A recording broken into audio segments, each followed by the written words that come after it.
Good day, my name is Katie Morales, and today I will be presenting a chest x-ray in the lateral decubitus position.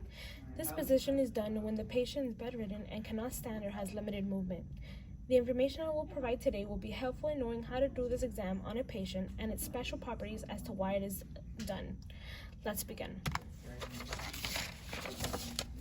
In this presentation, I will be going over key points into patient care and the necessary steps that need to be taken while assisting and assessing a patient for their x-ray exam.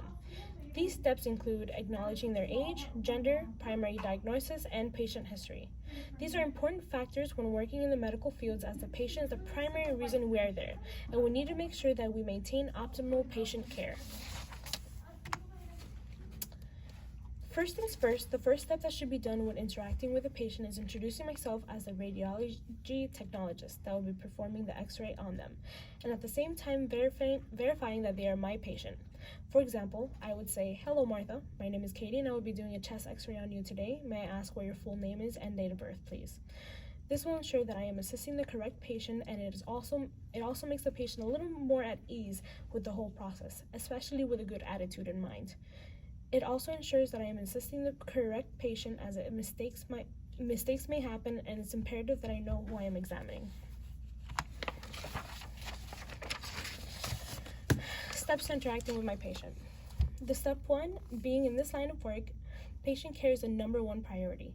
It is what drives us to do our best and really showcases the care we put into making our patients, that usually aren't there for a good reason, as comfortable as possible. Following up on a previous slide about patient interaction, the number one step that I should do as a tech is call upon the patient and introduce myself. For step two, in this step, patient history is taken. We will go more in depth on this in an upcoming slide, as it is very important. Step three, during the examination, the patient will be placed into a lateral decubitus, which involves the patient laying on their side with their hands above their head. Step four, communication with my patient during and after the exam will ensure everything will run smoothly, especially if they are not feeling well or if a certain position is causing them pain or discomfort. Asking questions allows me to assess these possibilities. There may be cases, step five, there may be cases in which the patient will be too comfortable with the position and they are in, and it will get in the way of taking a perfect x-ray. So we have to take into mind what the patient needs and take the image as best as I can, and consider the image a best possible image.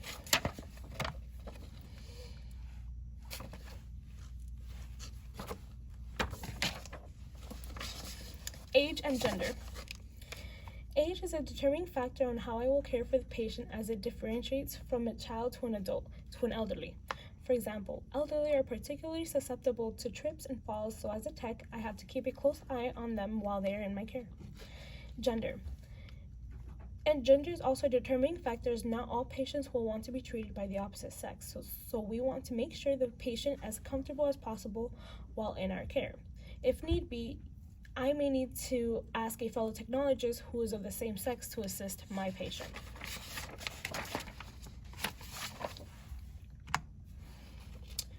Patient history and the Sacred Seven. When taking patient history, there is a set of guidelines I as a technologist should abide by.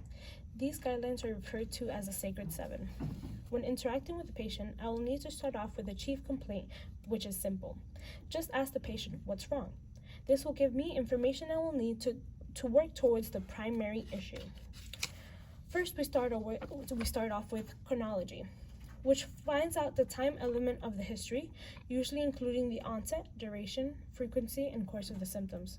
Example, I ask the patient around when the pain started, how long it lasts, how frequently they get them, and everything they feel when it occurs.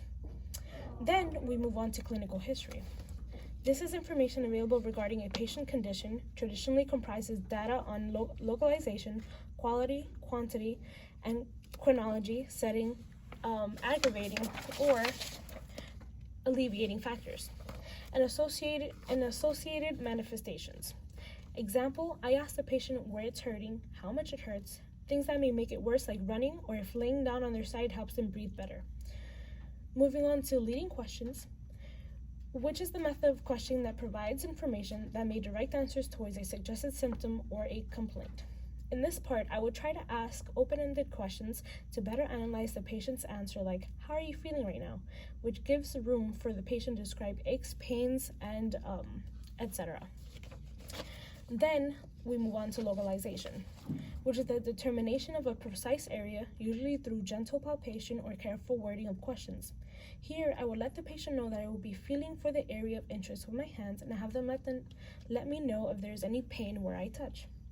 Afterwards, we go on to objective, which is basically what is perceptible to the external senses. This is where I, as a technologist, visually see if there's anything I can see that's wrong with the patients. In this case, it would be the way they breathe or stand. Next is quality. Quality, which is the description of the character of the symptoms.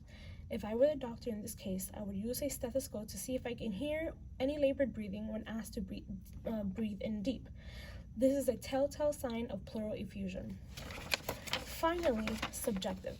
Subjective, which is pertaining to or perceived only by the affected individual, not perceptible to the senses. Here, I would basically go over on the records the information the patient has provided me with how I feel. Primary diagnosis. To determine the primary diagnosis of the patient, we would need to examine their images and carefully analyze what may be wrong with the patient. It's primarily the doctor's job to determine this, but for my own knowledge as a technologist, it's important to know what I am looking at. Pleural effusion. If a patient comes in with chest pain and shortness of breath and a list of other complications that don't allow them to get up from bed or do a routine PHS, then the lateral decubitus will let us see if there may be any obstructions in the lungs. This pathology is basically a buildup of liquid between the layers of the pleura and surrounding the lungs and can be caused by a variety of things like heart failure or pulmonary embolism. The pneumothorax. With this disease, the patient comes in with the same symptoms previously mentioned. However, the cause of this pathology could be a chest injury or lung disease. So instead of fluid in the linings of the lungs, it is air that is trapped. Critique. On the continuing slides, I will be discussing projections of the images taken and any additional information on the patient basis if they had limited movement to be able to take the image. Then I will go into detail about the technical factors, cassette information, materials needed, and image quality. Positioning. The position as seen above is the position I would place my patient in, laying on their right side, arms raised above their head, chin up so there's no superimposition, and X-ray entering anteriorly and exiting posteriorly to the IR. Additionally, if the patient has limited movement, meaning they won't be able to go on their side, then I have to lay them on their back facing up and take the image as an AP supine. The X-ray will be entering anteriorly and exiting posteriorly to the IR into the patient, giving me almost the same image. Technical factors. The technical factors are the CR was horizontal to the T7, 3 to 4 centimeters below the jugular notch. The SID at 72 with wall bucking. The collimation was to all 4 sides of the cassette. The X-ray taken at the end of expiration. And the materials was a sponge that may be needed to help position the patient better.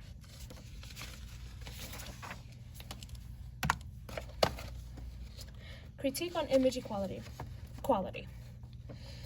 Performing the lateral decubitus will produce a series of images that will tell me what exactly is wrong with the patient. As a technologist, I have to make sure that the images are up to par with what the doctor needs to see in the images to give an accurate diagnosis. Pleural effusion. To be able to produce the most diagnostic image, I have to make sure to include both lungs. For this particular image, I have to make sure that the side of the suspected lung should be down because gravity will be able to show me the volume of liquid that is in the lung. While doing this, I need to ensure that the correct marker is on the correct side. In this case, it will be on the right. The pneumothorax. In this image taken, it will indicate to me if there is air stuck in the lungs as we have the lung interest up instead of down. However, this image I cannot see a marker, therefore I need to make sure that the marker placement is accurate and that it is placed on the cassette.